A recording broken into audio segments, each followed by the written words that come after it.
Акылбек Жапаровдун жерде калган убадалары. Политмер KG сайты 2011 жылдан тарта саясатчылардын убадаларын каттоо менен алектенет. Биздин редакция министрлер кабинетинин төрагасы Акылбек Жапаровдун саясий карьерасындагы аткарылбаган топ 5 убадасын сунуштайт. Политмер KG Акылбек Жапаров ар кайсы кызматты аркалаган кезде 30 убада бергенин маалымдайт. Бирок алардын жарымынан көбү сөз бойдон калган. Мамлекеттик сатып алуулар электрондук форматка өтөт. Мындан 12 жыл мурда Жапаров финансы министри болгон кезде Кыргызстанда бардык мамлекеттик сатып алуулар электрондук түрдө жүзөгө ашырарын убадалаган. Бул өзгөрүүлөр 2012 жылдын 1-апрелинен тарта ишке кирмек. Арадан 11 жыл өттү. Убада жерде калды. 2016 жылы Таштанды иргеген завод курулат. Жапаровдун дагы бир убадасы ишке ашса, 2016 жылы Бишкекте Таштандыны кайра иштетүүчү завод курулмак. Ал учурда биздин каарман парламенттик шайлоого аттанып, 6-чакырылышка Бирбол саясий партиясынан бет алган. 2022 жылдын башында министрлер кабинетинин төрагасы завод куруу маселесин талкуулоо үчүн Чех компаниясынын өкүлдөрү менен жолугушканы белгилүү болду. Бүгүнкү күндө Бишкектеги Таштанды көйгөйү канчалык курч экенин өзүңүз жакшы билесиз.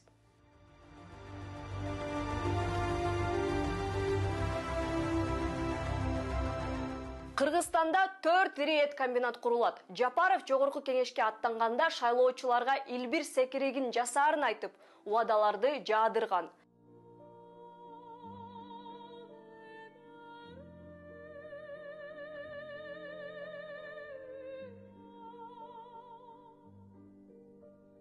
Ал сөзүнө турганда Кыргызстандын аймагында 4 ири эт комбинаты курулуп калмак. Айыл чарба министрлигинин маалыматы боюнча Кыргызстанда былтыр биринчи жолу бир эт комбинаты салынып, ишке кирди. 90 күндө баарын тартипке келтиребиз. Парламентке келсек 90 күн ичинде баарын тартипке келтиребиз. Баарын каттоого алып, бааларды керектөөчү корзинага шайкеш келтиребиз.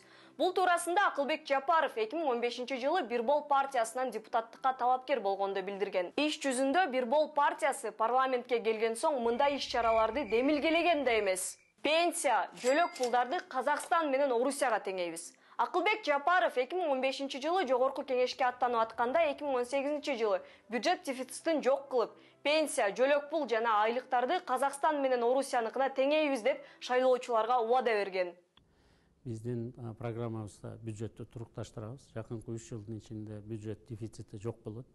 Жана ошону менен бирге эле ички дөң продукция өскөндөн кийин бюджетти 3 эсе биз көбөйтүп, пенсия, пособие, зарплаталарды казак менен орустардыкына теңейбиз деп атабыз 3 жылдын ичинде. Бирок бул убада 2018 жылы деле азыр деле ишке ашкан жери жок. 2022 жылдын жыйынтыгы менен бюджеттин дефицити 20 миллион сомдон ашкан. Учурда пенсиянын орточо өлчөмү Кыргызстанда 8 000 сом, Казакстанда 108 960 тенге, же 21 472 сом, Орусияда 19 322 рубль. Ал эми орточо айлык Кыргызстанда 27 000 сом, Казакстанда 285 433 тенге, же 56 250 сом, Орусияда 64 200 рубльды түзгөн.